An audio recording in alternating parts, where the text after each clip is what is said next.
Buen día. Agustín está por ahí. Silvina, Hola Flor, buenos días, ¿cómo va? ¿les parece que demos comienzo ya?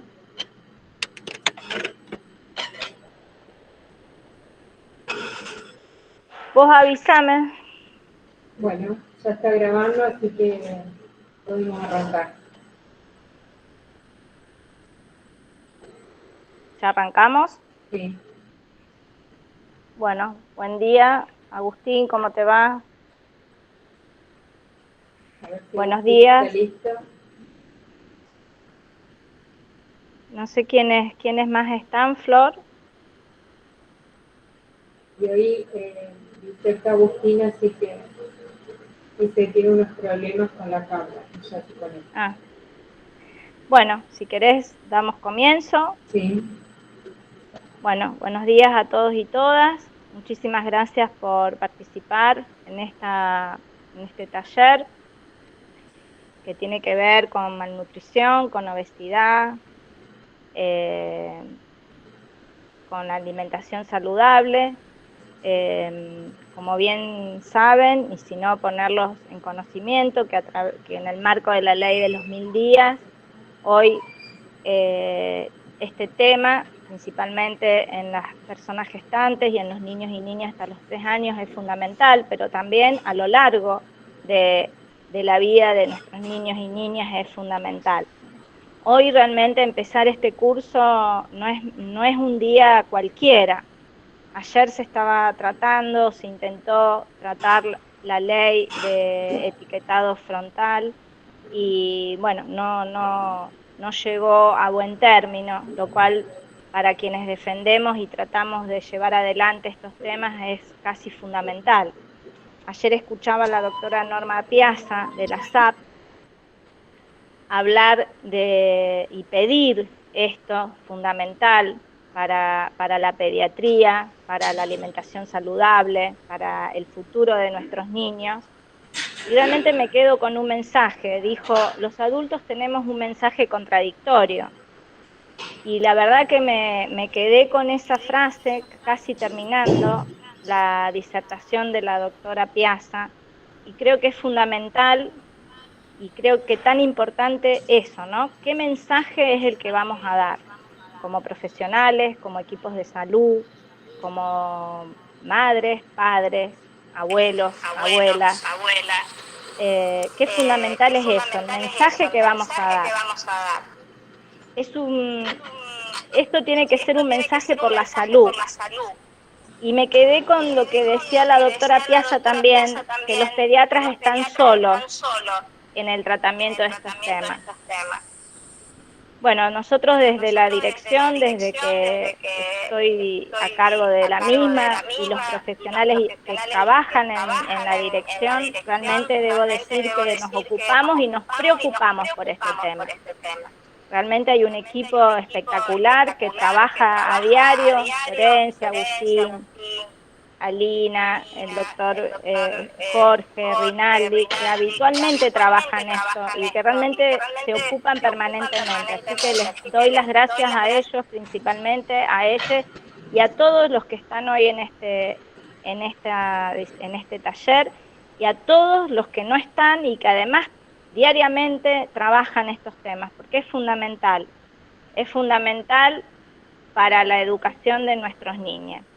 Así que muchísimas gracias y bienvenidos. Bueno, gracias Silvina. Acá Brigitte levantó la mano, no sé si querías agregar algo.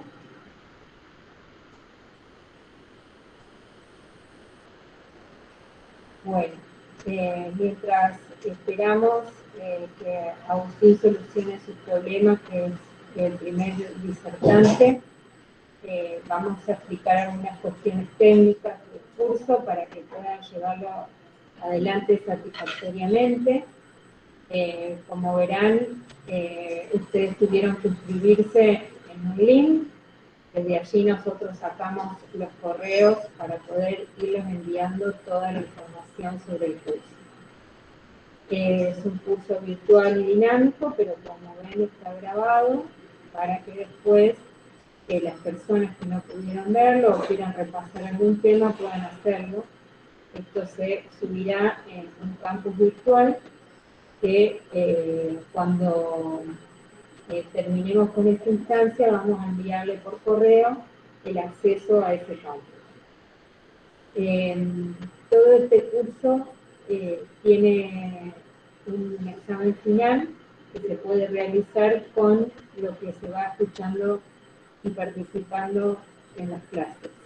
Además, en ese campus contarán con bibliografía y algunos links de interés y de importancia para que ustedes puedan tener dentro del material de trabajo diariamente. Esperamos que les sea de utilidad y cualquier duda nos van consultando por correo.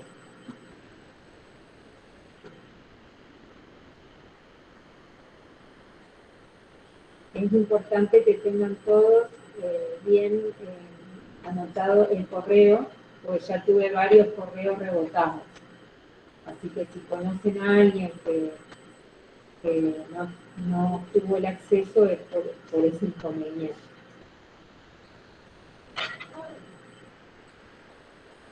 Agustín, ¿estás listo?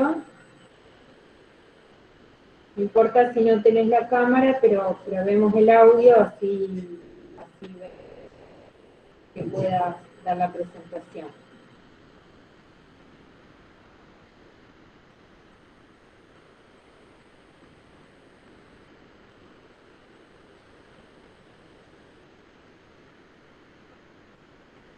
Agustín, confirmanos si tenés el audio, aunque sea.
¿Alguien quiere hacer alguna pregunta mientras tanto?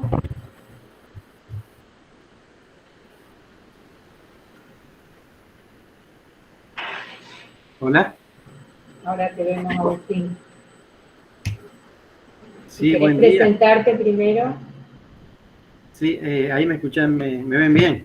Sí, te escuchamos bien. Bueno, primero quería agradecer a Silvina, la directora de la Dirección de Niñez y Adolescencia de la provincia, por darnos esta oportunidad desde la dirección para poder llegar a hacer medicina preventiva dirigida sobre todo a nuestros niños que están pasando una etapa muy con este tema de la pandemia.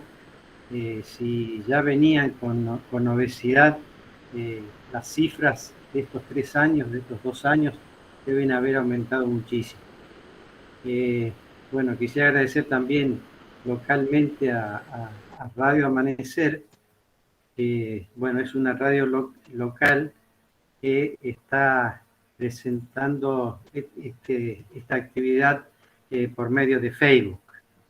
Entonces, para empezar, lo que vamos a tratar en estos 4 miércoles es el tratamiento del sobrepeso y la obesidad vistos desde una visión de atención primaria de la salud, ¿sí?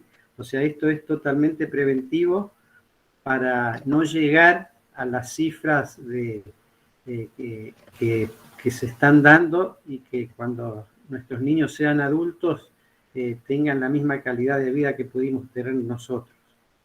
yo quiero abrir la charla con una imagen que impresiona, porque creo que es el paradigma de los productos ultraprocesados. La Organización Mundial de la Salud recomienda consumir menos de 50 gramos de azúcar al día. 600 mililitros de una botella gaseosa contiene 12 cucharadas de azúcar, ¿sí? Entonces acá podemos ver, las 12 cucharadas de azúcar equivalen a 600 centímetros de una gaseosa. Por ello, lo más saludable es el agua. Vean que simplemente con disminuir el consumo de bebidas azucaradas, yo creo que se da un paso inmenso en la prevención de la obesidad. Fíjense que 66 gramos de azúcar se pasa en 16 gramos simplemente con una bebida gaseosa. O sea que ni un caramelo más se podría consumir por los azúcares libres. Entonces, bueno, esta figura quería mostrarla porque creo que es muy importante y muy impresionante, ¿no? Porque Argentina es el país que más bebidas gaseosas consume. Bueno, empezamos entonces diciendo que la obesidad es el acúmulo excesivo y generalizado del tejido adiposo en el organismo y que es perjudicial para la salud. Es una enfermedad crónica, multifactorial, poligénica y de gran impacto físico y psicoafectivo. Porque a ningún niño le gusta ser gordito, ¿no es cierto? Agustín, te digo algo, sí. A ver si ahí abajo te sale una lupita, ¿podés aumentarla así se ve más grande? ¿Sale una lupa, ¿la ves? Cuando pasás que dice página 482 abajo, hay una lupa que dice ponele más. Sí. Poné el signo más. Ajuste de ancho. Poné el signo más que está al lado. Ah, sí. Ahí bien. Está. Apretá a ver si... Ahí está. ¿Ahí está bien? Una más, capaz. Una más. Ahí estamos. ¿Sí? Ahí te entra justo en la pantalla. Perfecto. Bien. Bien, gracias. Gracias. Bien. Bueno, los primeros años de vida constituyen un periodo especialmente vulnerable. Por ello es importante la prevención en este periodo y en el primer nivel de atención, como dijimos recién. O sea, no hay que esperar que el niño esté ya obeso o con sobrepeso para empezar a actuar. De eso depende el futuro de la vida adulta de nuestros pacientes. Por diversas razones, o sea, los pediatras, vemos que el sobrepeso y la obesidad no son motivos de consulta. O sea, las madres consultan, traen al niño por enfermedades emergentes, pero no es la obesidad considerada como una enfermedad. Ello es algo que, bueno, hay que modificar porque ya desde el año 1997 la obesidad es una enfermedad, es considerada enfermedad. Con la pandemia hemos visto que una de las mayores comorbilidades era la obesidad y el mayor porcentaje de pacientes muertos en el mundo por esta pandemia fueron pacientes obesos o por complicaciones de la obesidad, que son las enfermedades crónicas no transmisibles como la diabetes, la hipertensión o diferentes enfermedades cardiovasculares. Entonces, en el año 1997, la obesidad fue categorizada como enfermedad. La publicidad engañosa anuncia y promueve hábitos poco saludables. O sea, en televisión, en cualquier programa, nos muestran unas hamburguesas que parecen unos rascacielos. Como una alimentación saludable, y eso está dirigida a la población infantil y es muy perjudicial porque contiene muchas calorías y pocos nutrientes. La obesidad constituye la mayor epidemia a nivel mundial del siglo XXI, por su cronicidad, ¿no es cierto? Se extiende a todos los rangos etarios, desde la infancia hasta la ancianidad, desde Occidente a Oriente, y con diferentes niveles de desarrollo económico de los países. Y lamentablemente, no comemos como queremos ni como sabemos, sino que comemos como podemos. Porque uno a veces puede sugerir una alimentación saludable, pero bueno, todos sabemos las limitaciones económicas que tenemos, ¿no? Bien, ya no podemos, esto es algo que tenemos que tener bien en claro, ya no podemos clasificar a los países en dos categorías, o sea, en países de ingresos bajos, con problemas de subalimentación, y en países con ingresos altos, afectados únicamente por la obesidad. ¿Sí? Hoy nos enfrentamos a lo que se llama una doble realidad nutricional. Entonces, por eso debemos ejecutar políticas públicas con doble finalidad para enfrentar el desafío de la doble carga nutricional. Es decir, tenemos, por un lado, niños que tienen problemas de bajo peso, o sea, tienen desnutrición o también pueden tener exceso de peso, o sea, una malnutrición por exceso, que es el sobrepeso y la obesidad, ¿sí? Entonces tenemos ahí que manejarnos en una balanza para que un niño con falta de peso, ¿no es cierto?, no se convierta en un obeso en el futuro. Una de las principales causas de la malnutrición, como dijimos recién, son los productos ultraprocesados. Acá digo productos porque no son alimentos, ¿sí? Una gaseosa, un alfajor de chocolate, los dulces no son alimentos, son productos ultraprocesados. Y siendo el paradigma lo que acabamos de mencionar, las bebidas gaseosas. Bien.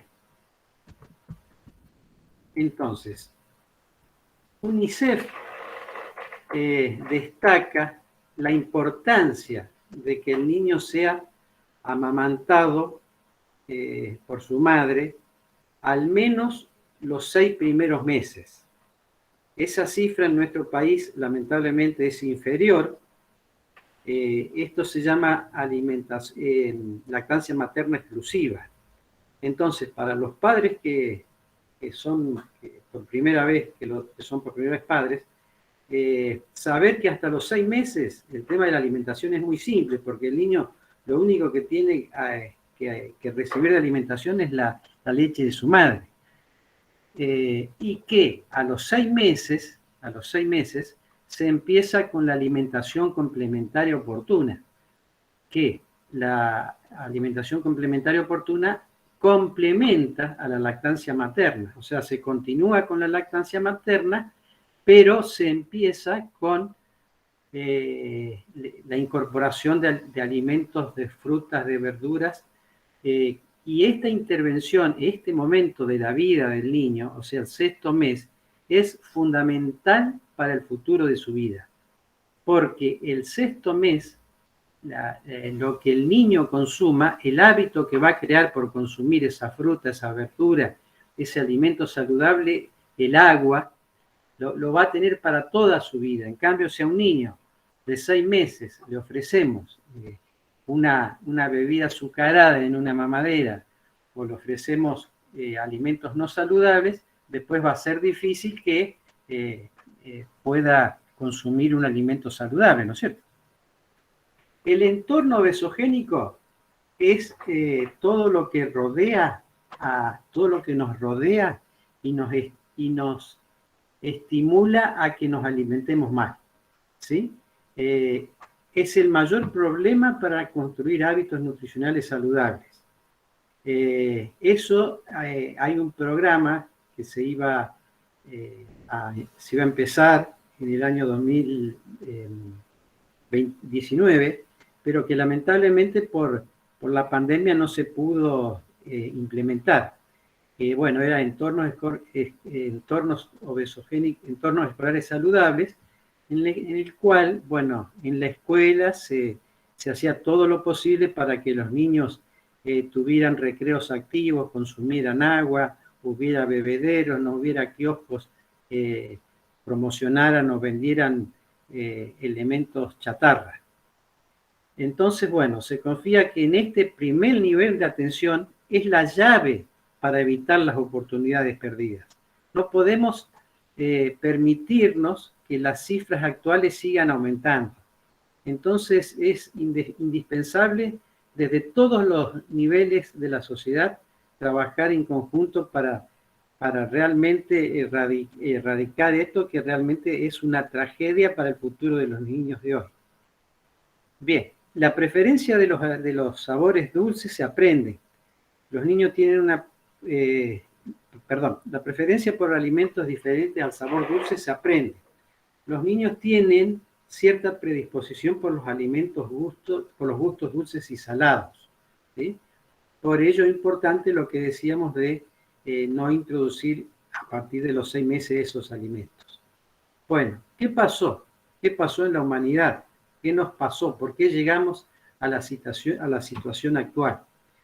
El Homo sapiens, que tiene su aparición hace 400.000 años, logra la bipedestación en el año 1850 en Francia, llegando a las 2.500 calorías.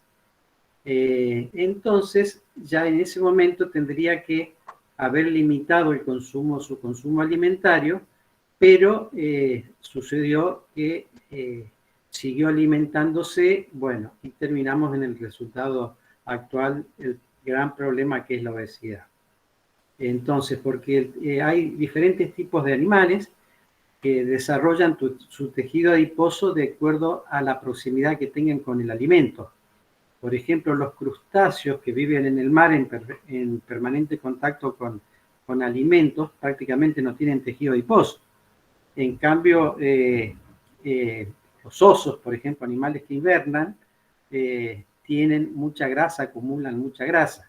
Entonces lo que le pasó al hombre es que en vez de empezar a alimentarnos como crustáceos a partir de lograr la bipedestación y llegar a las 2.500 calorías, seguimos alimentándonos de la manera que no correspondía, ¿no?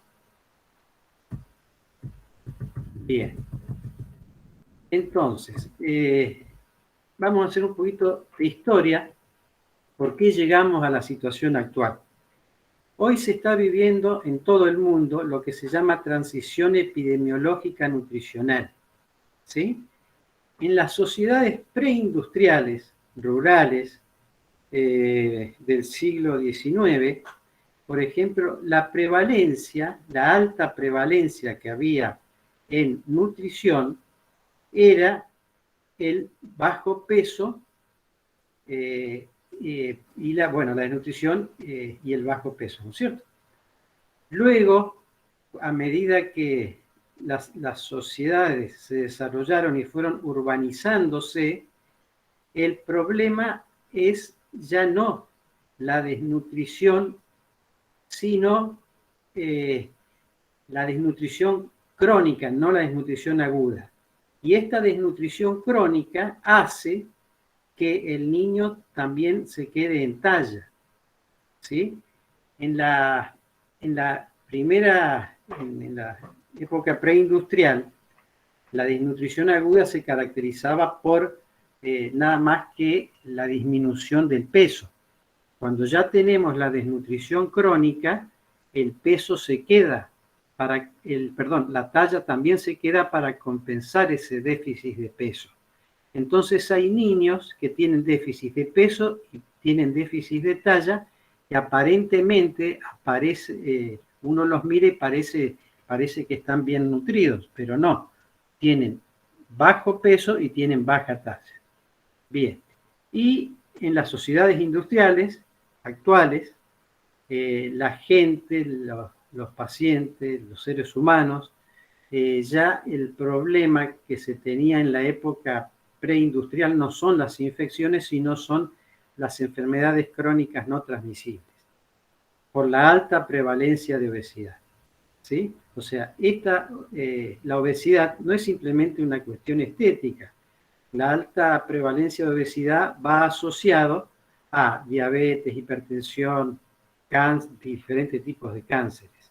Entonces, hablar de obesidad es hablar de enfermedades crónicas no transmisibles, que es lo que, bueno, la Organización Mundial de la Salud no pudo erradicar estos números tan altos de obesidad en los adultos, por eso privilegia la atención primaria de la salud en los niños.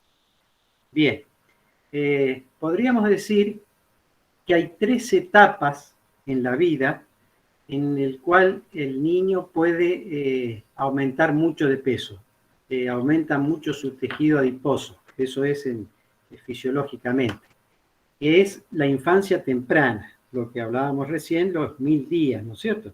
El aumento peso es rápido en los lactantes, el embarazo hasta los 2 primeros años se considera los 1000 días que son claves para la programación futura metabólica del ser humano, ¿no? Otro periodo vulnerable también acá dice 4, pero es 5 a 7 años, porque en ese periodo se produce un rebote adipositario, o sea, aumenta el tejido adiposo. Entonces, es un periodo en el cual entre los 5 y los 7 años hay que cuidar que el niño no aumente mucho de peso. Y también cuidar que ese aumento de peso, que es casi normal entre los 5 y los 7 años, no se adelante. O sea, que el chico no sea obeso a partir, como estamos viendo ahora, desde los 2 o 3 años. Bien. Y la otra etapa vulnerable es la pubertad, por diferentes razones, ¿no es cierto? Por lo que se llama desórdenes de conducta alimentaria, el niño, el adolescente generalmente no desayuna, come mucho fuera de su casa, no se alimenta bien, entonces es una etapa muy vulnerable para aumentar de peso. Bien, esta curva muestra a lo que uno aspiraría a que nuestra sociedad sea de esa manera, ¿no? Bueno, primero definir lo que es epidemia, ¿no es cierto? La epidemia es la presencia de una enfermedad en caso superior a lo esperado. Es decir, por ejemplo, si hoy apareciese un caso de sarampión, ya es una epidemia porque sarampión fue erradicado. Si apareciese un caso de viruela, también, porque la viruela también fue erradicada, no la varicela, la viruela. Entonces, epidemia es la presencia de una enfermedad en caso superior a lo esperado. Y la prevalencia es la proporción de individuos o de un grupo de población que presentan una característica determinada. Entonces, en este caso, la prevalencia, estamos hablando de la prevalencia de la obesidad.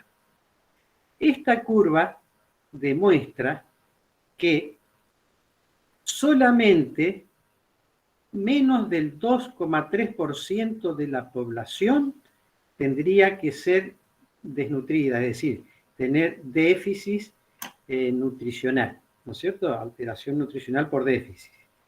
Y para el otro lado, o sea, para el lado de la obesidad, solamente el 2,3% de la población debería tener sobrepeso u obesidad.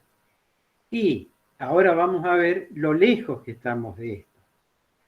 El sobrepeso es un escalón anterior a la obesidad. Primero se tiene sobrepeso y luego se pasa a la obesidad. Bueno, este Z1 quiere decir un puntaje que nosotros atribuimos a los niños que tienen sobrepeso, que ya lo vamos a explicar. Y también el porcentaje de obesidad también es con un puntaje de +2. Entonces ahora vamos a ver las cifras muy superiores a las que tendrían que ser. Bueno, entonces, esto es los datos de la última encuesta del año 2019 en niños menores de 5 años, donde vemos que la malnutrición por exceso en niños menores de 5 años era del 13,6%, con un 10% de sobrepeso y un 3,6% de obesidad. Estas cifras son superiores a otra encuesta nacional que se hizo en el 2005, que este exceso de peso era del 10% y no del 13,6%. Y acá vemos la diferencia que hay entre la malnutrición por exceso con la malnutrición por déficit, ¿sí? O sea, la desnutrición, ¿no? Bueno, entonces vemos que el bajo peso que sería, y la emaciación, que serían, bueno, diferentes tipos de desnutrición, son muy bajos, suman el 1,7 y el 1,6%. Y la baja talla es el 8%. Esta baja talla puede deberse a que lo más frecuente es que sea una baja talla familiar, es decir, que los padres sean bajos, sean de baja estatura. Entonces, bueno, uno no le puede pedir peras al olmo, ¿no es cierto? Entonces, esta baja talla es una de las causas, pero otra de las causas de baja talla es la obesidad, como vimos recién, la obesidad crónica, porque en la obesidad aguda vimos que solamente se bajaba de peso, pero en la desnutrición crónica también se baja de talla. Entonces, esta baja de talla puede ser por esos dos motivos. Ahora, ¿qué pasa cuando el niño empieza a recibir alimentación, empieza a recibir calorías adecuadas? Va a recuperar su peso y no va a recuperar su talla. Entonces va a pasar a ser un niño de baja talla a, primero, un niño desnutrido crónico, desnutrido agudo, desnutrido crónico, de baja talla, para luego pasar a ser un niño obeso. Todas patologías nutricionales, ¿no? Bueno, y esto está reflejado en esta gráfica que muestra la encuesta del año 2005 comparada con la del 2019. Muestra el exceso de peso en estos chicos menores de 5 años según las regiones, ¿sí? La media nacional fue del 10,4% en el 2005 y en el año 2019 del 13,6%. Pero miren qué llamativo, diferentes regiones cómo aumentaron. Por ejemplo, la Patagonia, las provincias del sur, duplicaron la malnutrición por exceso, del 10 al 20%.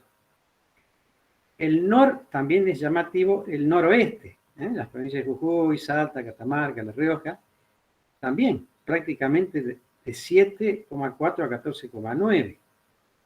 La zona central es la que más o menos se mantuvo un poquito estable.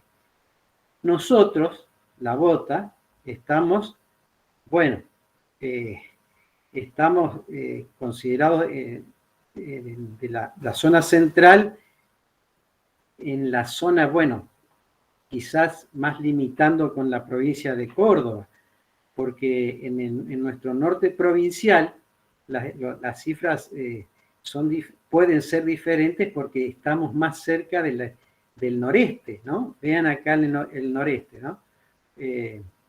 Formosa, Chaco, Misiones, Corrientes y Entre Ríos.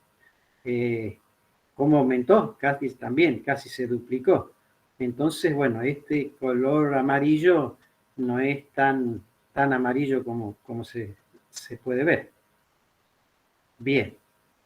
Entonces, bueno, recién hablamos de los chicos hasta los 5 años de edad. Ahora vamos a ver niños de 5 a 17 años, que aquí realmente es alarmante la cifra esta. La malnutrición por exceso de peso fue del 41%, o sea, en septiembre del 19, ¿no? La proporción de este 41,1% lo constituyó casi la mitad de sobrepeso y la mitad de obesidad. O sea, acá estamos diciendo que 4 adolescentes de 10 tienen exceso de peso. Y la malnutrición por déficit, o sea, la desnutrición, fue del 5,1%. ¿Sí? La desnutrición crónica, acá baja talla, del 3,7%, y la desnutrición aguda, que la desnutrición aguda es la más grave, porque el paciente está en riesgo de muerte, pero es la que más fácil de recuperar. En cambio, cuando ya el paciente se quedó en talla, ya pasa esa desnutrición crónica que seguramente en un futuro va, como dijimos recién, aumentará de peso y será un futuro niño obeso. Me olvidé de decir, la obesidad en un niño de 5 años se arrastra a la vida adulta en un 30% y los adolescentes en un 70%. Es decir, que si no actuamos hoy sobre los adolescentes, eso va a ser el 70% de esos adolescentes van a ser obesos en su vida adulta. ¿Sí? Bueno, y las mediciones en los adultos, también unas cifras realmente muy altas, 67,9% de la población, ¿sí? Que prácticamente las cifras iguales de sobrepeso y de obesidad, 34% de sobrepeso y 33% de obesidad. O sea, casi 7 de 10 adultos tenemos exceso de peso. Bueno, un poquito quería mostrar unos datos epidemiológicos locales. Yo hice un relevamiento en la zona cuando era el nodo, nuestro nodo de salud Reconquista, entre el 1 de enero del 17 y el 30 de octubre del 17. Este trabajo yo lo pude presentar en el Congreso Argentino de Pediatría, porque yo quería demostrar de que el problema nutricional en Argentina no era la desnutrición, sino la obesidad. Y entonces esta cifra sobre 16.000 chicos de los departamentos Vera, San Javier y General Obligado dio esta torta, ¿sí? El 89,80%, o sea, todo lo que está en verde, fueron chicos de peso normal. Y el 9,3%, 9,33%, fueron niños obesos. Y en rojo, apenas 0,82 fueron los desnutridos. O sea, fíjense la diferencia que hay entre desnutridos y obesos, que no son muy diferentes a los que se dan a nivel nación. Bien. Bueno, estos niños que estudiamos, si consideramos el parámetro talla-edad, el 8% del total de estos niños desnutridos presentaban desnutrición aguda. El 92% eran desnutridos crónicos, o sea que tenían baja talla. O sea, ese 8% se pudo recuperar. Bueno, y de los desnutridos crónicos, algunos se recuperaron y otros no, porque, bueno, había patologías asociadas, que eran enfermedades secundarias, por ejemplo, a cardiopatías congénitas o parálisis cerebral o problemas similares, ¿no? Entonces, bueno, y el 89% de estos pacientes que sufrieron desnutrición primaria, el 11% fueron desnutridos secundarios, como dijimos recién, secundarios a una enfermedad de base, una cardiopatía, porque un chico que crezca bien es un chico que seguramente no tiene una enfermedad grave. Un chico que tenga una cardiopatía, que tenga una enfermedad grave, lo transmite en el crecimiento, no crece en forma que debería crecer. Bueno, y esta es otra comparación que yo hice porque estos estudios que se hicieron a nivel nacional no contemplan poblaciones menores de 5.000 habitantes. Entonces, yo quise hacer este trabajo también comparando con poblaciones rurales. Entonces hice la comparación, llamé poblaciones urbanas a la zona metropolitana comprendida entre Reconquista y Avellaneda. y poblaciones rurales a pequeñas localidades de la cuña boscosa que me dio esta cifra. Prácticamente son muy parecidas. El 89% en las zonas urbanas y el 88% en las zonas rurales.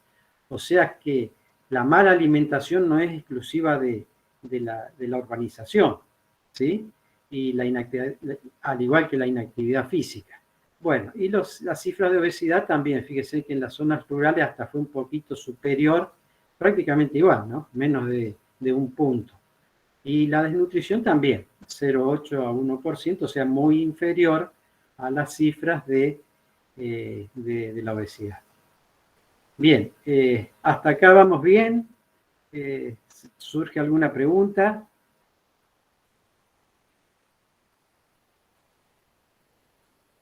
Bueno. Por ahora no. Bien, bien. Bueno, gracias. Bueno, acá primero quería mostrar esta tabla para después hablar un poquito de cifras, ¿no es cierto? Nosotros tomamos el índice de masa corporal para catalogar o identificar a los niños a partir de los 2 años para ver su estado nutricional. Entonces, acá, yo no sé si se aprecia ver bien, pero en verde se ve un 0. Ese 0 es lo ideal, ¿no es cierto? Un niño que tenga un índice de masa corporal que esté en ese puntaje 0. Cuando el niño es mayor de 5 años, cuando tenga el puntaje Z mayor de 1, va a ser un niño con sobrepeso. Cuando esté por encima del rojo, del +2, va a ser un niño con obesidad. Y cuando esté por encima del +3, del Z+3, será un chico con obesidad severa. ¿Sí?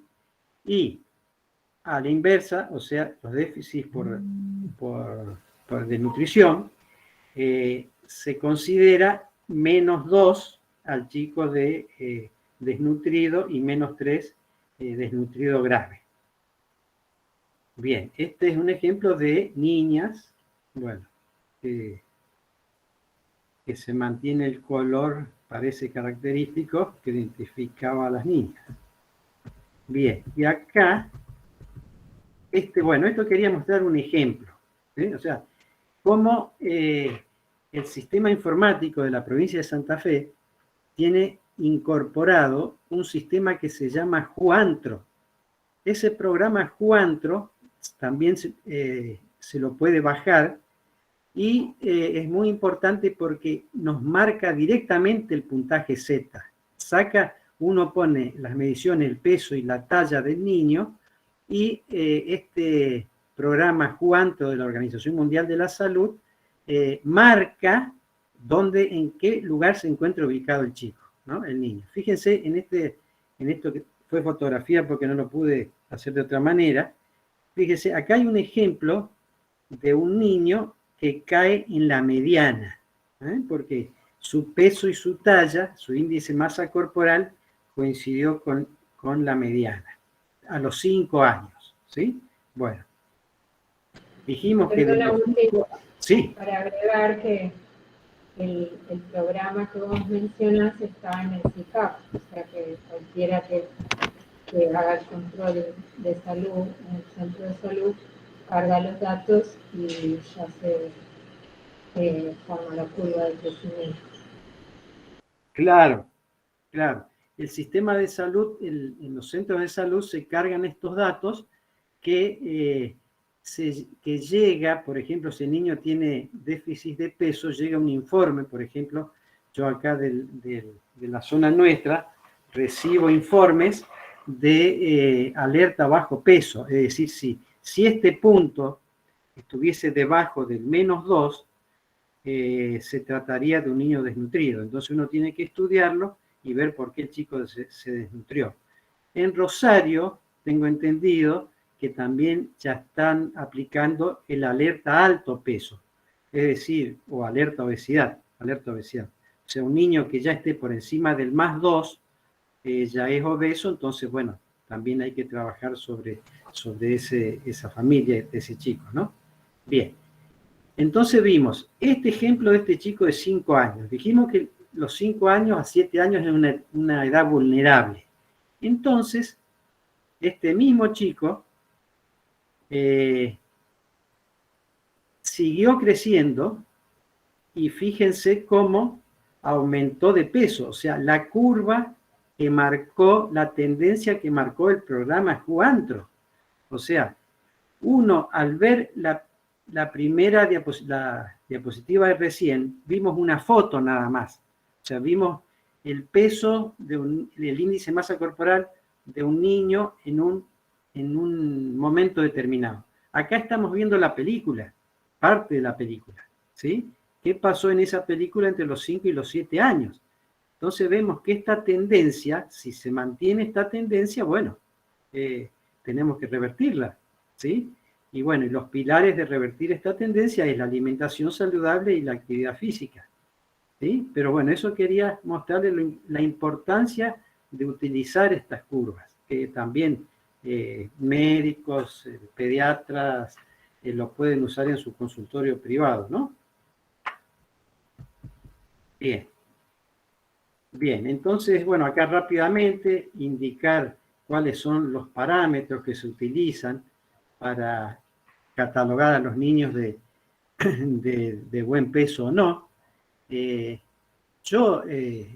sentido común dice que, me dice, a lo mejor esté un poco equivocado, pero que hasta los 2 años tratar a un niño con obesidad me parece que es medio precoz, ¿no? Sobre todo porque el niño puede estar amamantándose. Y si el niño toma la leche de su madre y tiene exceso de peso, no es catalogado de obeso. Entonces, y la relación peso-edad, que es la que se usa antes del año, solamente es un parámetro orientador, pero no discrimina la composición corporal. Es decir, si es un niño que está tomando la leche de su madre y pesa 11 kilos, no es un niño obeso, es un niño que está creciendo muy bien. Bueno, la relación peso-talla se utiliza como se utiliza el índice de masa corporal desde los 5 en adelante. El peso-talla se usa entre el año y los 2 años, pero es muy similar el resultado. Bueno, y acá quise mostrar un ejemplo del índice de masa corporal. Es el más utilizado para evaluar la obesidad desde los 2 años de edad hasta la vida adulta, ¿sí? ¿Y cómo se saca el índice de masa corporal? El índice de masa corporal se obtiene, hay tablas que ya directamente lo tienen, pero si no, es el peso dividido la talla 2 veces, ¿sí? O sea, peso dividido la talla al cuadrado. Y acá hay un ejemplo, ¿okay? Por ejemplo, un niño que pese 18 kilos y mida 1,10 m, si uno divide el peso una vez y 2 veces su estatura, da 14,8 de índice de masa corporal. Entonces nos vamos a las tablas estas que vimos recién y vimos si ese chico en qué punto se encuentra, si está dentro de la normalidad. Y entonces, bueno, ahí actuamos, hacemos el seguimiento y vemos si ese niño sigue creciendo en forma adecuada. Bien, y el puntaje Z, esas curvas que vimos, que +1, +2, +3, el puntaje Z solamente indica la distancia en la cual un individuo se encuentra de la mediana, ¿sí? O sea, cuánto se aleja de lo que sería lo ideal, ¿no es cierto? Eso porque el puntaje Z cuantifica la gravedad de la obesidad. Porque, por ejemplo, cuando nosotros hablamos de puntaje Z, podemos decir que un niño tiene un puntaje Z de 4,5, por ejemplo.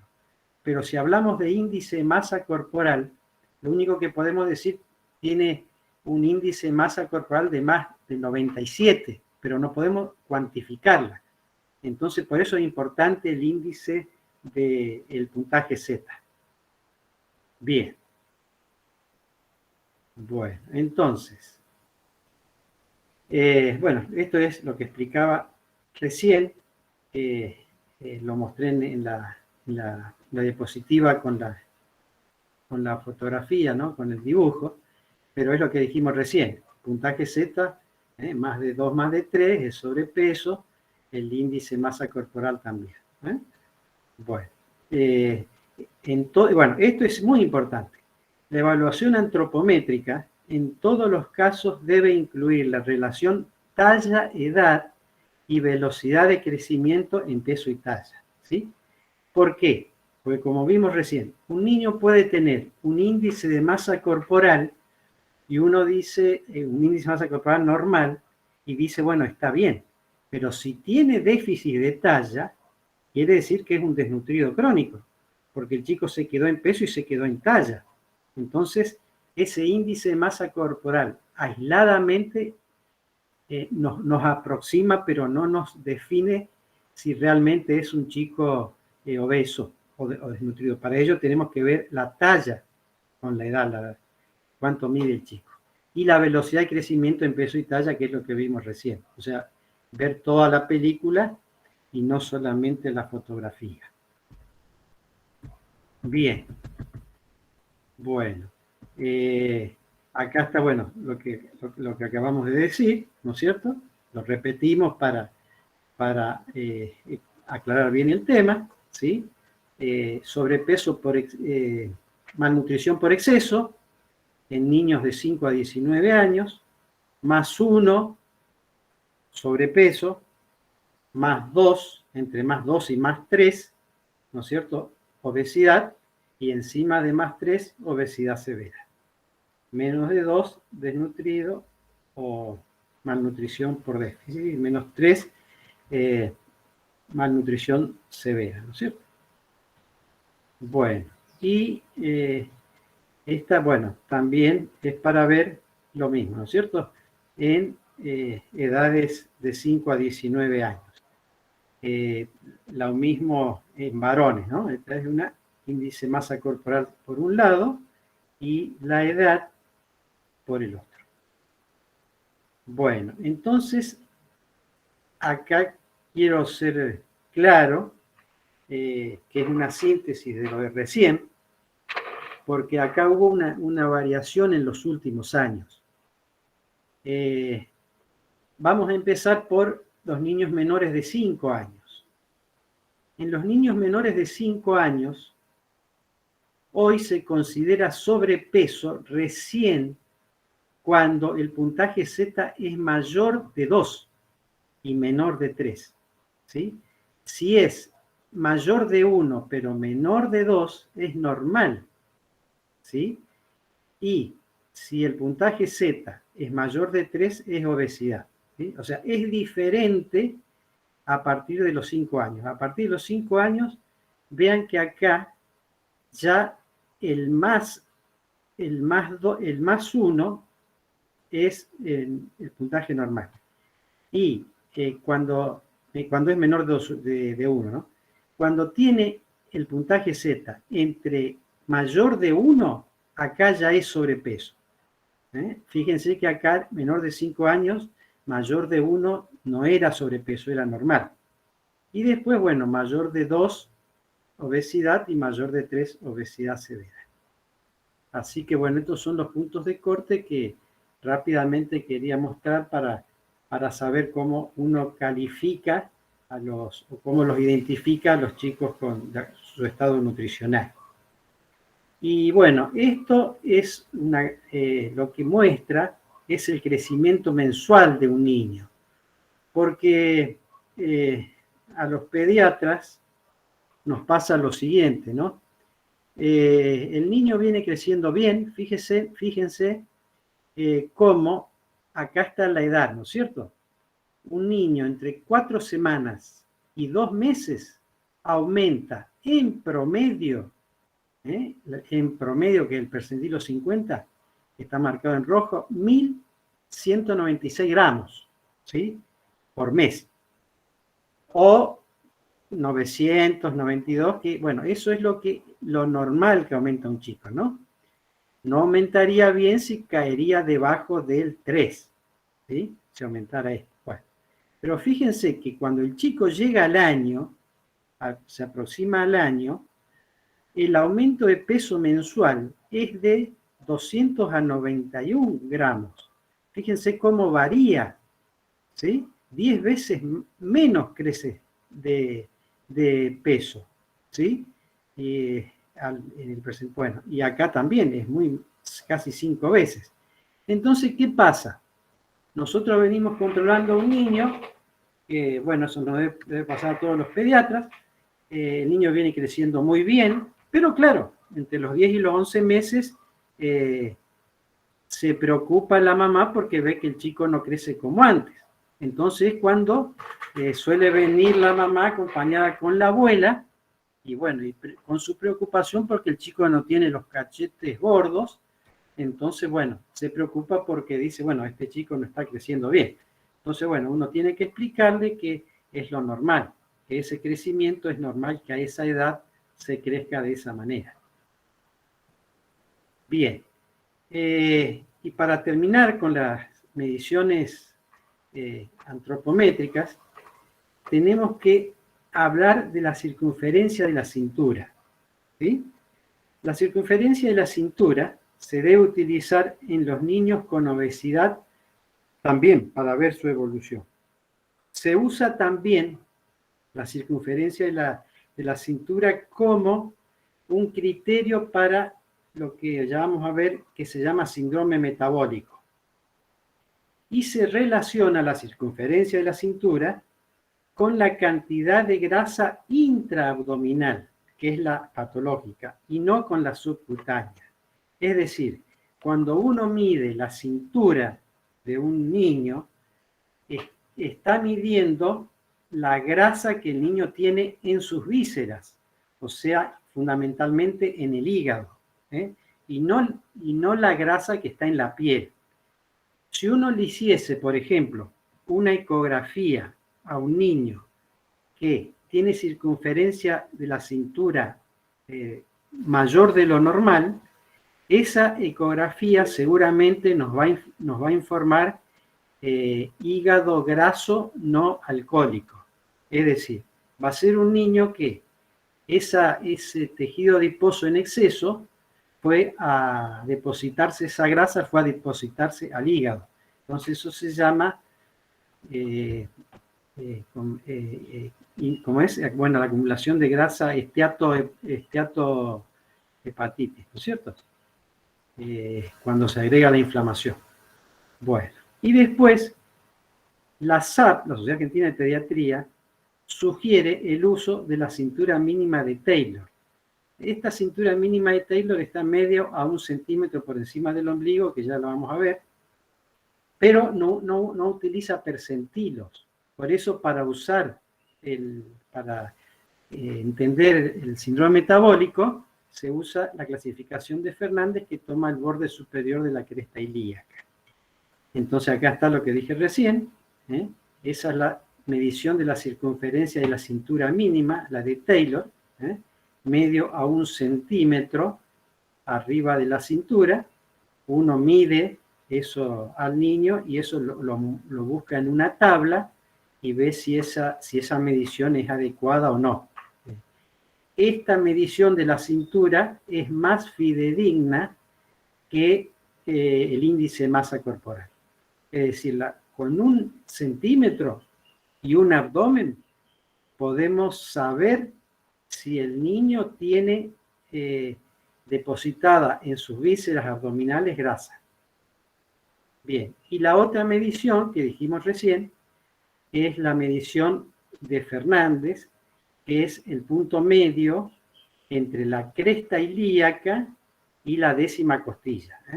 Ahí se mide. Acá se lo ve de costado y de atrás, ¿no es cierto? Bueno, son 2 clasificaciones que se pueden usar. Bien, y el último parámetro antropométrico, bueno, ahí está para que ustedes vean la clasificación de Fernández como el percentilo 90, por ejemplo, o sea, lo máximo que puede tener de cintura un niño, por ejemplo, a los 5 años, solamente si tiene más de 61 centímetros, su cintura estará excedida, ¿sí? Así que, bueno, esa es la tabla en la cual nos fijamos.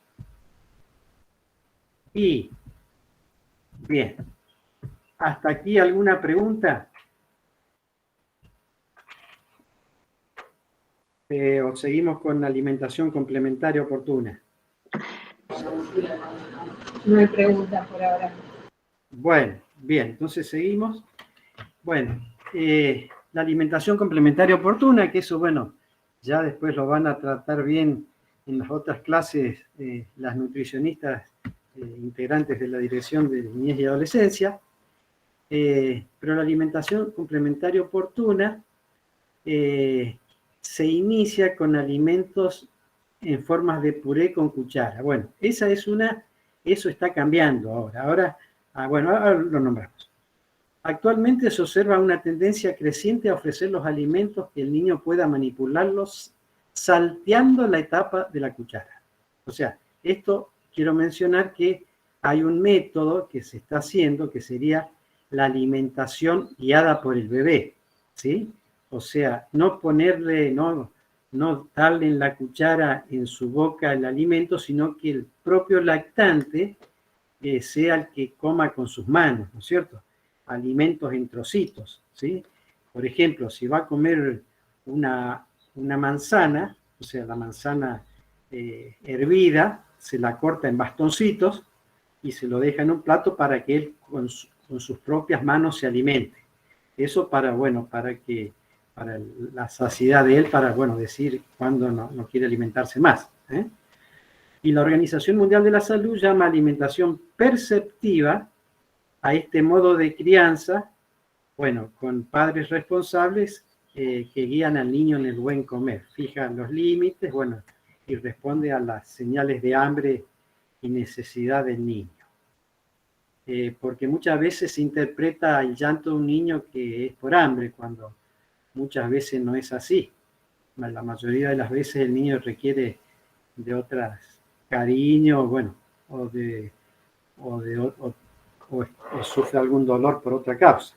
Bueno, vamos a mencionar lo que lamentablemente cada vez se da con menos frecuencia, que es la comensalidad. La comensalidad es comer y beber juntos alrededor de una mesa, ¿sí? O sea, esto se ha ido perdiendo, o sea, los que ya tenemos unos años hemos visto cómo ha cambiado todo, como antes nosotros de chicos nos sentábamos todos a comer en la mesa familiar y no teníamos pantallas ni los televisores que nos interrumpieran y en la cual, bueno, nuestros padres podíamos contarles lo que habíamos hecho durante el día, bueno, y ellos nos daban los consejos que merecíamos, ¿no? Bueno, los hábitos nutricionales y recreacionales saludables instaurados precozmente persisten durante toda la vida. O sea, nosotros, la función nuestra es fundamentalmente crear buenos hábitos. El hábito que el niño lo tiene desde pequeño lo va a tener para toda su vida. Si el niño, cuando empieza con alimentación complementaria, consume verduras, las va a consumir toda su vida. Cuando el niño consume agua, la va a consumir toda su vida. Ahora, si le damos comida chatarra a un chico de 6 meses, después no podemos esperar que ese niño acepte una fruta o una verdura, ¿no es cierto? Bien, entonces, bueno, la lactancia materna ejerce una protección sobre la obesidad infantil, ya que promueve la ingesta energética por respuestas internas de hambre y saciedad, ¿sí? Lo que dijimos recién. O sea, no podemos catalogar de obeso a un niño que está alimentándose con la leche de su madre. Bueno,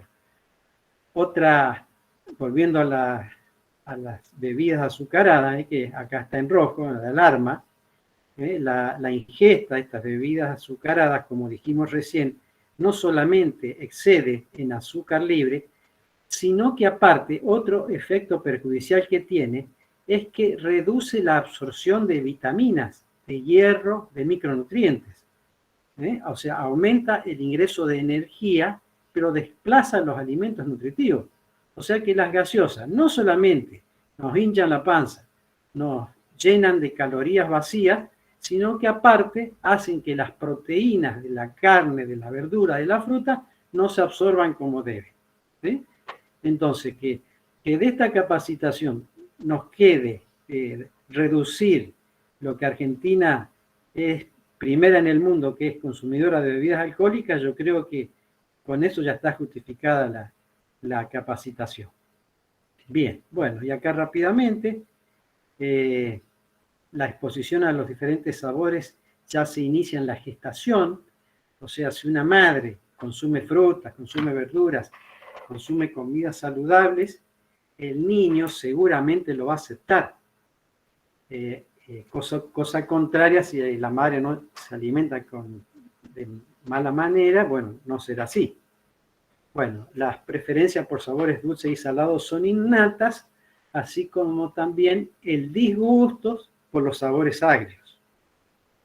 Bien, bueno, la exposición a alimentos saludables y a los sabores naturales diversos son aceptados luego de un periodo de aprendizaje. A ver, por ejemplo, esto se llama, bueno, neofobia alimentaria, que se da entre los 6 meses y los 2 años.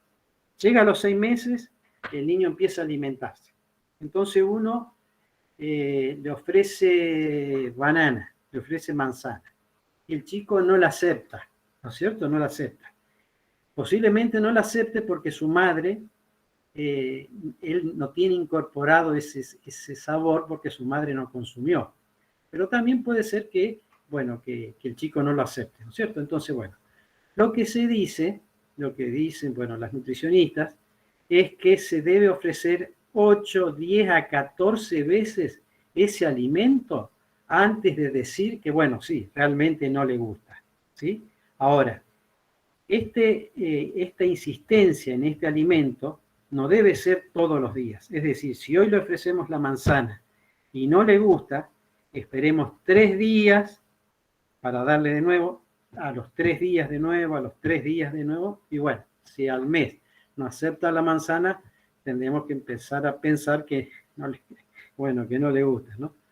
Bueno, y esto también es importante porque uno dice, bueno, ¿qué le doy primero, doctor? El zapallo, la papa, la manzana, no le doy pescado, no le doy la clara de huevo. Bueno, no se dispone de evidencia científica que una secuencia específica de alimentos sea beneficiosa. Sí, la incorporación pausada, o sea, no más de un alimento nuevo por día. Pero no hay un protocolo que diga que yo hoy le tengo que dar zapallo, mañana le tengo que dar calabaza, pasado le tengo que dar banana. No, lo importante es la introducción gradual. Y se desaconseja endulzar o salar los alimentos. Las verduras ya vienen saladas, así que, y las frutas generalmente tienen fructosa y son dulces. Entonces, bueno, no hace falta agregarle sal o azúcar. Bueno, acá dice lo mismo, repite el orden de incorporación de los alimentos a partir de los 6 meses. No es lo relevante, lo verdaderamente relevante es hacerlo poco a poco, como dijimos recién, y ofrecerlo cada 3 a 5 días, ¿no es cierto?, para que, a ver si el niño lo acepta. Y, bueno, lo que dijimos, el destete dirigido por el bebé, esas son las en inglés, que demuestra que las prácticas tienen menores, o sea, quienes se alimentan de esta manera posiblemente tendrían menor índice de masa corporal y realizarían elecciones alimentarias más saludables. Esto todavía, bueno, está en discusión porque también puede tener sus contras de broncoaspirarse el niño, ¿no? Pero bueno, esa es la tendencia a la que se está yendo. Bien. Entonces, ahora Si no hay preguntas, pasamos a fisiopatología del sobrepeso y la obesidad. Bien. Bueno.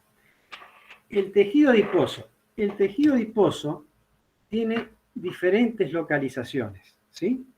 El tejido adiposo puede estar ubicado en el tejido subcutáneo, o sea, en nuestra piel, en nuestro abdomen. Y cuando aumenta, tiene forma de pera, ¿sí? O sea, ven, creo que ahí se ve bien en el dibujo, como una persona aumenta su tejido subcutáneo. Eso no es lo peligroso. Lo peligroso es cuando el tejido adiposo que aumenta es el visceral, o sea, es la grasa que está en nuestras vísceras, ¿sí? En el hígado, en el páncreas, en todas nuestras vísceras abdominales. Y cuando aumenta tiene forma de manzana, ¿sí? Bien. Y después la otra localización del tejido adiposo es en el músculo, ¿sí? A nosotros lo que nos interesa es este tejido adiposo visceral. Bien, hasta hace muchos años, hasta hace unos años se creía que el tejido adiposo solamente era una repisa, ¿sí? Era un lugar donde se guardaba energía, era un almacén para guardar energía. Pero se ha estudiado y se ha visto que las funciones que tiene el tejido adiposo son muchísimas, ¿sí? El tejido adiposo por sí es bueno. El tejido adiposo es malo cuando aumenta, ¿cierto? Pero uno se hace la idea de que el tejido adiposo no es un tejido perjudicial. Es perjudicial cuando aumenta, ¿no es cierto? Los adipocitos, o sea que son las células que contienen la grasa, pretenden mantener al individuo libre del sobrepeso y la obesidad.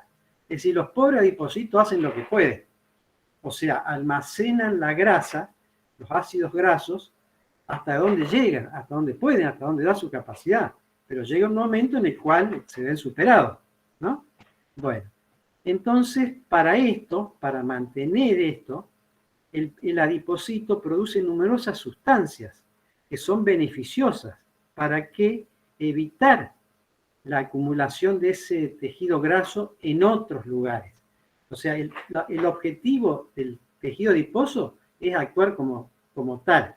O sea, que la grasa quede depositada ahí, que no se vaya a las arterias y produzca enfermedades cardiovasculares, que no se vaya al hígado, que produzca un hígado graso. Bien. Entonces, acá muestro rápidamente lo que es la fisiopatología de la obesidad. La obesidad, como dijimos, produce, es un órgano, es un tejido, o sea, no es un almacén, ¿sí? Es un órgano interno que produce hormonas, sustancias beneficiosas, ¿no es cierto? La leptina. La leptina es una hormona que actúa sobre nuestro cerebro informando la saciedad. O sea, nosotros dejamos de comer porque nuestra leptina informa al hipotálamo de que, bueno, ya tenemos que parar de comer, ¿cierto? Lamentablemente, en las personas obesas, la leptina no actúa o los receptores de ella no responden, ¿sí? La leptina también, por eso digo que el tejido adiposo es bueno, cuando no está aumentado, actúa sobre las arterias, protegiendo las paredes de las arterias, ¿sí? Y también lo beneficioso de la leptina es que aumenta la insulinosensibilidad. Acá tenemos que nombrar algo para que se entienda. La insulina es un elemento beneficioso para el organismo. La insulina es la encargada de llevar el azúcar, o sea, la glucosa, de la sangre a nuestros tejidos, ¿sí? Al músculo, a los diferentes tejidos. Entonces, la leptina aumenta la insulinosensibilidad, es decir, ayuda a la insulina a que cumpla su función de llevar energía a nuestro cuerpo, a nuestro músculo. Bueno, ¿qué pasa? Bueno, acá, por ejemplo, la adiponectina es otra sustancia beneficiosa, como es la leptina, que tiene función anti-aterogénesis, o sea, evita que se almacenen las placas en las arterias, ¿sí? Y en el hígado también aumenta la insulinosensibilidad, o sea, la adiponectina ayuda al hígado con su producción de insulina. Ahora, ¿qué pasa cuando ese tejido adiposo que es beneficioso aumenta? Estos adipocitos, por falta de la insulina, se convierten en macrófagos, en monocitos, que son células espumosas que se llaman. Y esas células espumosas producen adipocinas, ácidos grasos libres, bueno, y diferentes nombres, ¿no? Resistina, interleucina 6, factor tumoral alfa, que tienen acción perjudicial sobre nuestro organismo. ¿Sí? O sea, ya no, ahí sí, ya el tejido adiposo es perjudicial. Entonces, ¿a dónde van a ir esos ácidos grasos? Esos grasos que no los puede retener el adipocito, van a ir a depositarse a las arterias, entonces tendremos las enfermedades cardiovasculares, las enfermedades coronarias, los ACV, irá a depositarse a las arterias renales, tendremos problemas renales, bueno, y así, ¿no es cierto? No cumpliría su función beneficiosa para nuestro organismo. Como dijimos recién, bueno, acá la adiponectina ejerce un papel antiinflamatorio y protector del sistema cardiovascular, o sea, es la adiponectina que está disminuida cuando en las personas obesas. Bueno, frena la inflamación que se produce en los vasos sanguíneos, es lo que dijimos recién, que la adiponectina es una hormona beneficiosa. También interviene en todos los procesos para formar la placa de ateroma que producirá la aterosclerosis, que va a producir los problemas vasculares. Y niveles, esto es importante, lo que dijimos recién, niveles elevados de adiponectina se asocian a menor riesgo de sufrir infartos.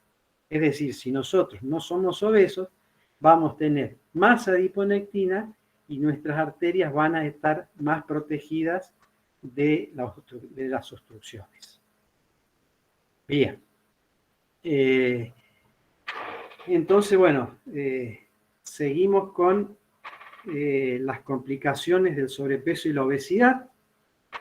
Tendríamos que decir que las complicaciones de la obesidad pueden ser, en niños y adolescentes, pueden ser complicaciones metabólicas y no metabólicas, que se proyectan a la vida adulta. ¿Cuáles son esas complicaciones de la obesidad en la infancia?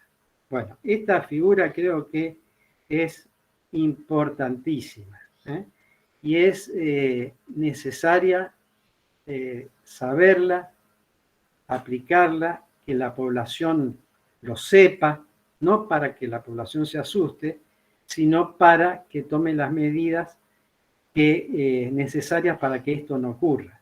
Estamos hablando del futuro de la vida de los niños de hoy, ¿sí?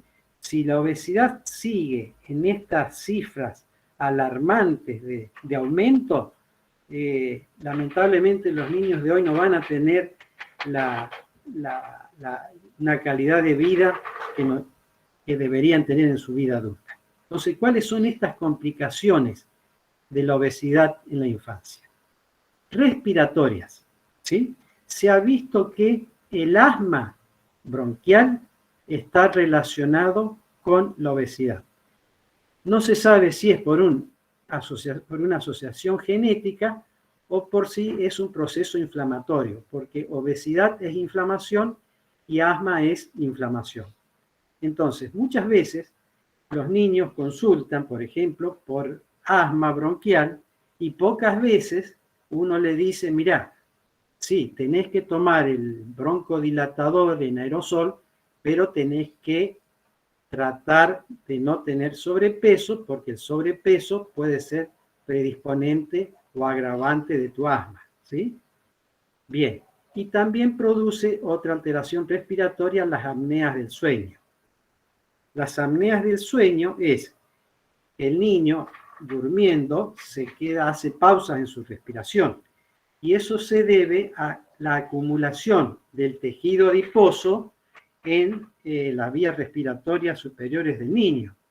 Y si a eso le sumamos un agrandamiento de las amígdalas, seguramente el chico, bueno, y los padres se van a asustar mucho y va a ser necesaria una extirpación de las amígdalas también para que no se repitan estas apneas del sueño, porque después el niño al otro día no rinde, está cansado.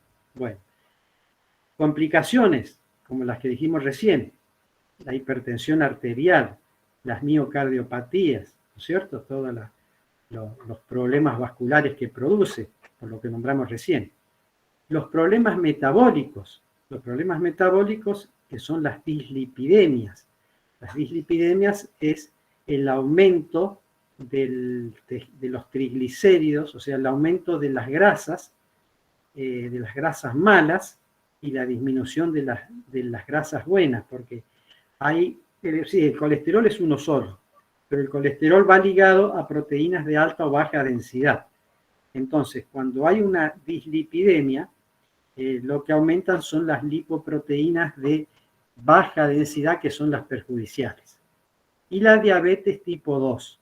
La diabetes tipo 2 también se produce por el problema que ocasiona la obesidad, que dijimos que es la insulinoresistencia. O sea, obesidad, saber que obesidad es causante de la alteración de la insulina, ¿sí? La insulina es la cadena de la bicicleta que nos va a dar la energía para poder andar. Bueno, las complicaciones psicológicas que también produce la obesidad. A ningún niño le gusta ser gordito. Muchas veces los adultos equivocadamente lo toman a risa, lo visten al niño como un adulto, le ponen lentes oscuros, cuando en realidad es un error muy grande y uno está perjudicando mucho psicológicamente a ese chico. Produce, bueno, trastornos de depresión, de ansiedad, de trastornos alimentarios, ¿no es cierto?, de discriminación, al gordito que lo mandan al arco, bueno, infinidad de alteraciones que el niño sufre. Bueno, también el costo en salud que significa las complicaciones de la obesidad, porque si estamos hablando de un 70% de niños, de adultos hoy que son obesos, el gasto que es para los diferentes ministerios de salud de los países en recuperar pacientes con accidentes cerebrovasculares, con diferentes enfermedades ortopédicas, el gasto es inconmensurable, ¿no? Bueno, otras complicaciones son las endócrinas. Y aquí está lo que síndrome de ovario poliquístico. Es decir, se vio que en mujeres hay una gran asociación entre los ovarios poliquísticos y la obesidad. No es que todas las mujeres obesas van a tener ovarios poliquísticos, pero se da una gran relación, ¿sí? Y eso también es debido a la resistencia a la insulina. Otra vez, la cadena de la insulina que nos ayudaba tanto, nuestra obesidad le está impidiendo que cumpla su función. Estos síndromes ovarios poliquísticos pueden llevar a la esterilidad, ¿no es cierto? Porque esos quistes ováricos muchas veces tienen que ser extirpados o si no son, o los ovarios mismos ser extirpados, ¿no es cierto? Bueno, también produce complicaciones digestivas. Las complicaciones digestivas de la obesidad son hígado graso no alcohólico. Es decir, con lo que dijimos recién, la insulina no funciona. Entonces, la glucosa que está en la sangre no puede pasar a los tejidos. Entonces, ¿qué hace el hígado?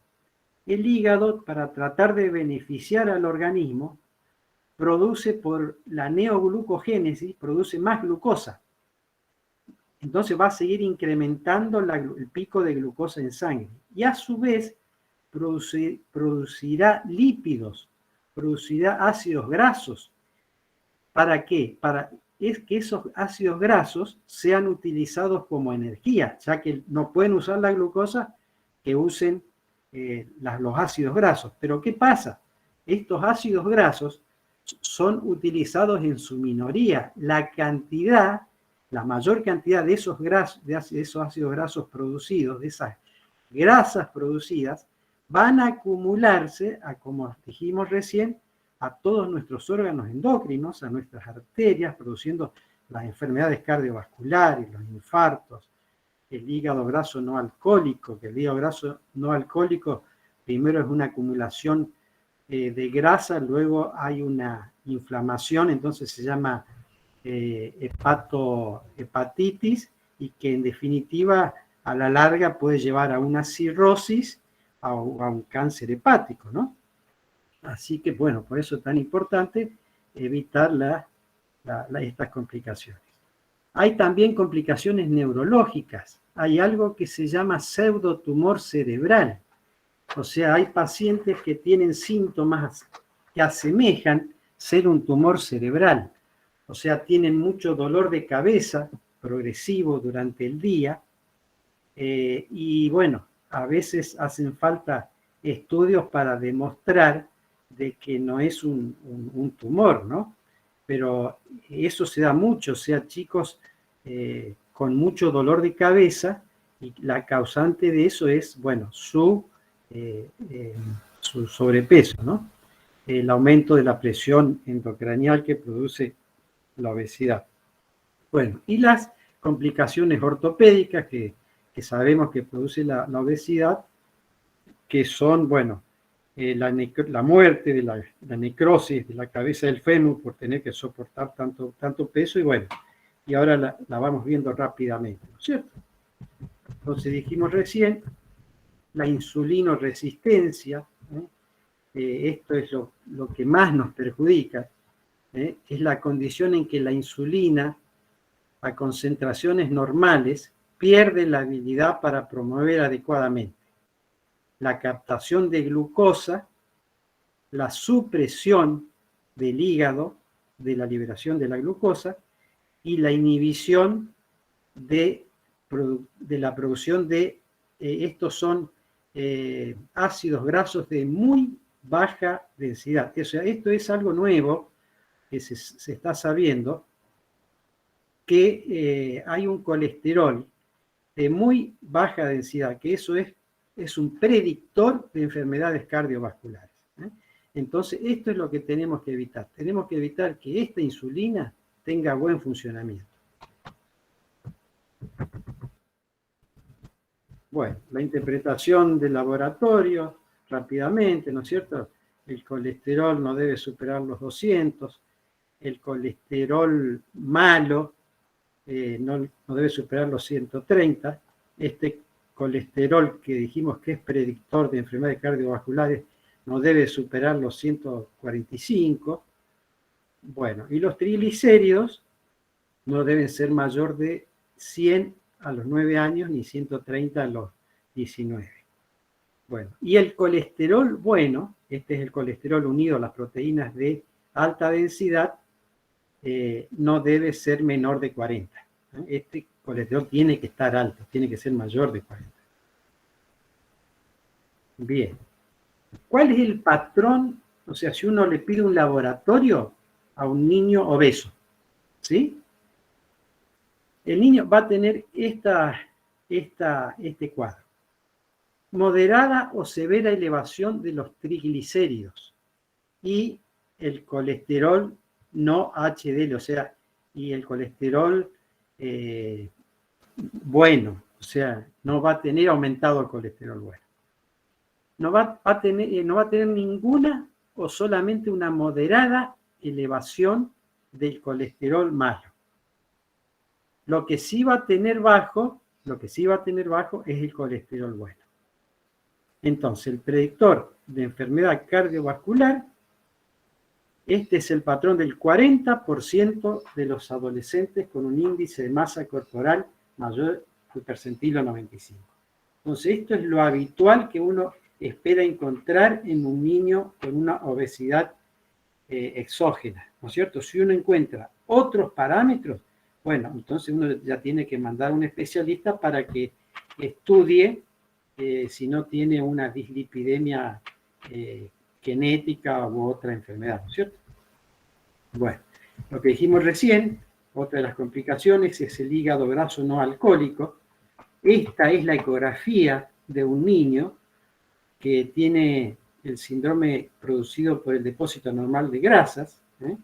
El 20 al 53% de los niños obesos tienen esta infiltración grasa en el hígado y tienen aumentadas las transaminasas, las GOT y las GPT, ¿sí? O sea, el 20 al 53% de los niños tiene esto. O sea, uno cuando mide la circunferencia de la cintura en el niño y ve que está aumentada, directamente, en mi criterio, yo no pido la ecografía, porque la ecografía me va a decir esto y voy a asustar a los padres. Y lo único que le tengo que decir es que el tratamiento para esto es hacer actividad física y recuperar su buen peso, ¿no es cierto? Bueno, y el diagnóstico del hígado graso, uno lo hace primero por la clínica, ¿no es cierto?, por la obesidad, por las transaminasas altas, por las hormonas, por la ecografía, y lo único que confirmaría si realmente este hígado tiene cirrosis es la biopsia hepática. Bien, ¿cuáles son los síntomas? Que muchas veces los chicos vienen a la consulta con estos síntomas. Y estos síntomas son debidos, le atribuyen por ahí a que, bueno, un cumpleaños, comimos esto, no, pero el hígado graso no alcohólico, los síntomas que da son los siguientes.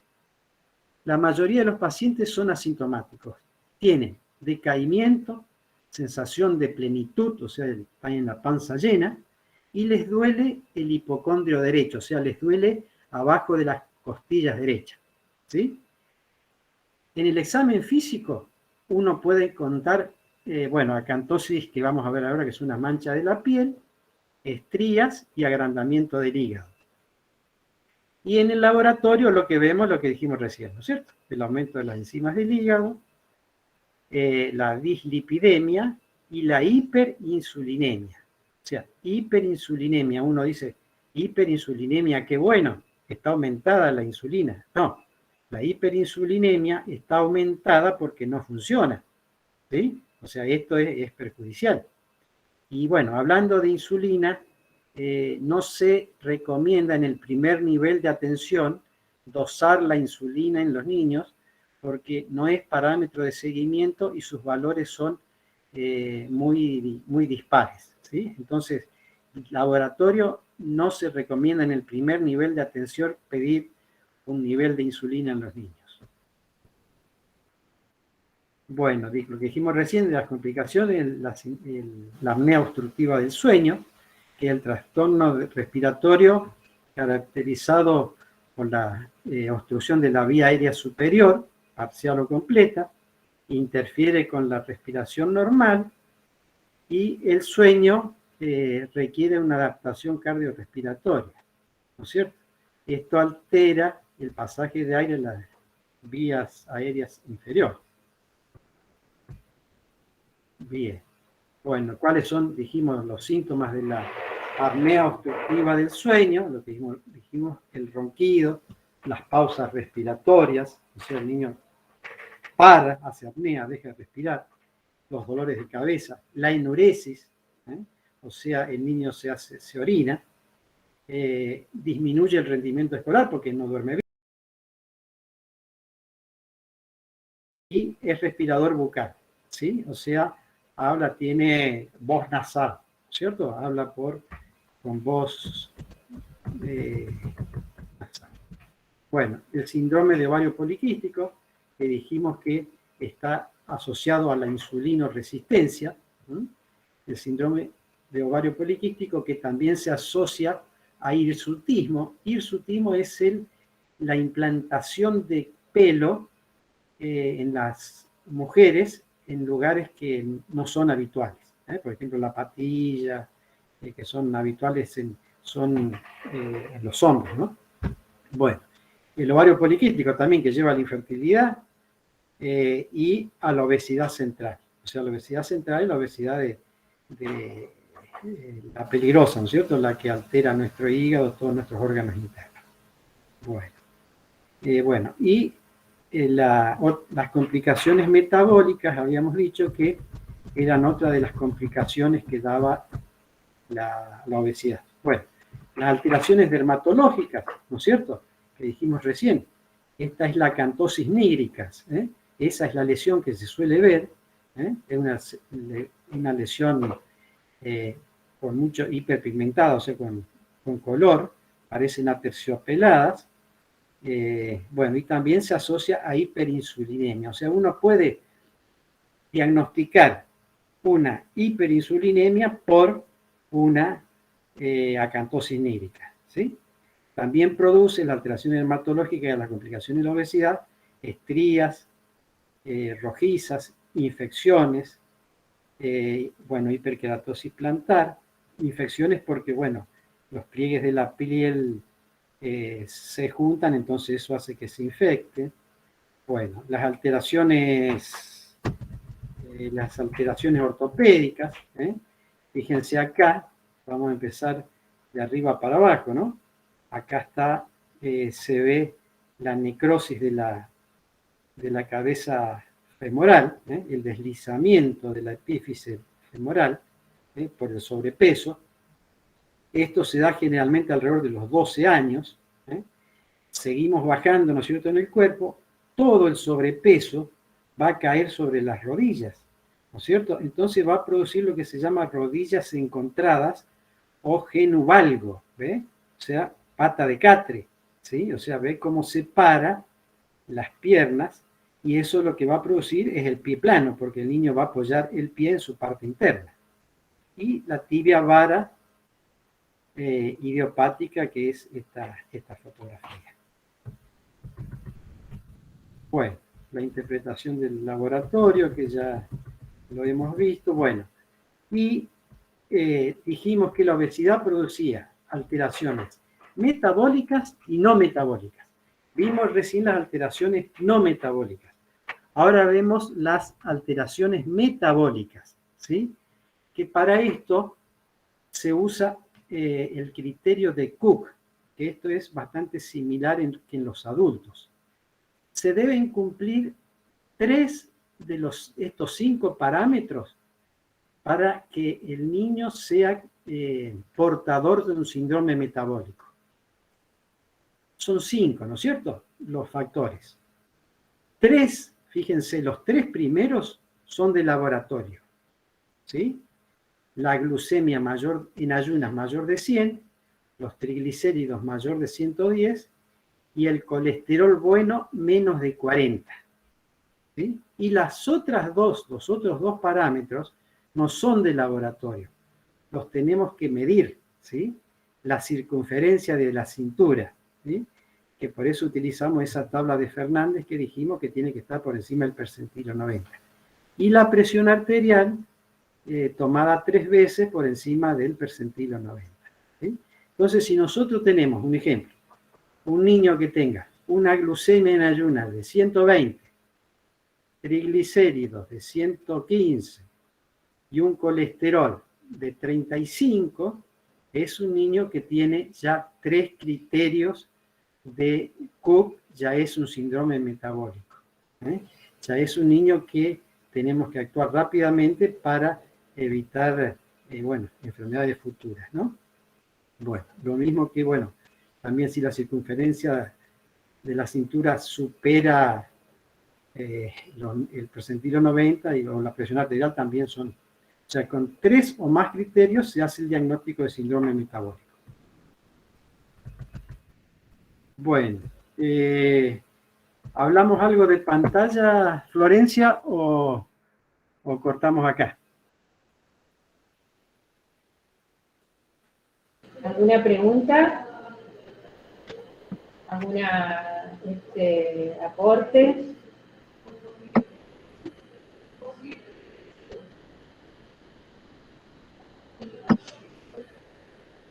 Bueno, Agustín, seguimos el martes que viene. Bueno. Lo que queda, la actividad física, y vamos a ver el caso clínico. Bueno, entonces termino con pantalla, Florencia. Bueno, dale. Bien, bueno. Las pantallas, bueno, es otra de las causantes del estado nutricional de los niños, ¿no? Hoy en día. La Sociedad Argentina de Pediatría recomienda que los niños menores de 1 año no deben ser expuestos a ningún tipo de pantallas. En ninguna situación se lo debe sentar a un niño en una sillita frente a una pantalla de televisión para que se entretenga. Porque las emisiones de una pantalla o de una tablet o darle un celular, porque una luz LED que produce altera, bueno, cada vez se dicen más alteraciones que produce como alteraciones visuales, incluso cognitivas más adelante. Los niños de 2 a 4 años tampoco deberían estar más de 1 hora por día de lo que se llaman tiempo de pantalla sedentario, que incluye juegos de computadoras o televisión. Entonces, bueno, uno mira esto y dice, bueno, sí, estamos lejos, ¿no es cierto? Pero bueno, tenemos que, es difícil, pero no imposible tratar de modificar esto, ¿no? Bien, esto es me gustó mucho porque dice, las pantallas inducen una soledad tecnológica que acerca a los que están lejos y alejan a los que están cerca. ¿Sí? Eso uno lo vemos. Estamos en la mesa, bueno, y cada uno mirando una pantalla, ¿no es cierto? Uno con un celular, el otro televisor, el otro en el dormitorio. O sea, lo bueno es que sí, tiene su parte buena, acerca a los que están lejos, porque nos podemos comunicar, pero alejan a los que están cerca. Bueno, los niños deben reemplazar las pantallas por actividades manuales, dibujar, leer, jugar, amasar, que el entretenimiento no sea lo más fácil. Bien. Es preocupante ver cada vez a niños más pequeños frente a las pantallas. El chupete pasó a ser la pantalla. Se vuelve una conducta adictiva. El uso de pantallas es todo un desafío para los padres, ¿no es cierto? O sea, uno esto lo dice como que si fuese fácil, ¿no? Pero el intento es sumamente necesario porque esto fomenta el sedentarismo y tiene múltiples, cada vez se descubren más alteraciones, ¿no? Se sabe de sus efectos nocivos, pero la tecnología es parte de la vida de hoy y muchos recurrimos a ellas en distintas situaciones. Antes de los 18 meses, las pantallas pueden retrasar el lenguaje, alterar el desarrollo de la visión del niño y no favorecer la autorregulación de las emociones. Esas son cosas que vamos viendo que cada vez se saben más, ¿no? de lo perjudicial que son las pantallas.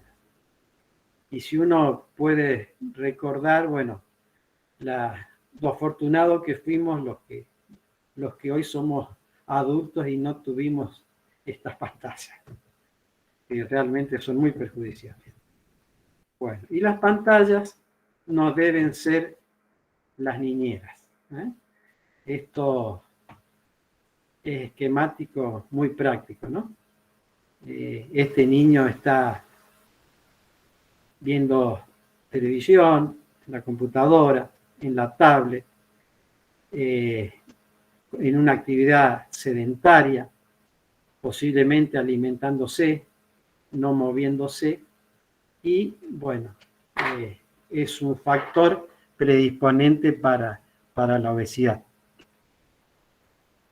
Bueno, entonces aquí terminaríamos. Hay una pregunta, sí. Natalita. ¿Sí, Florencia?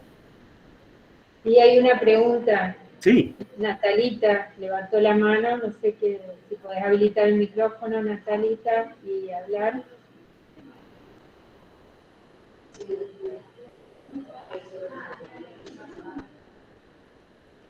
Bueno, capaz que fue sin querer.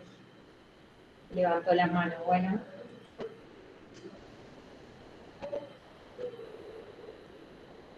Muy bien, no hace falta que nos pasen los documentos y los presentes porque eso puede irlo haciendo en otros momentos también, si no lo llegan a ver, y además hay un examen final, o sea que el certificado se obtiene con el examen final.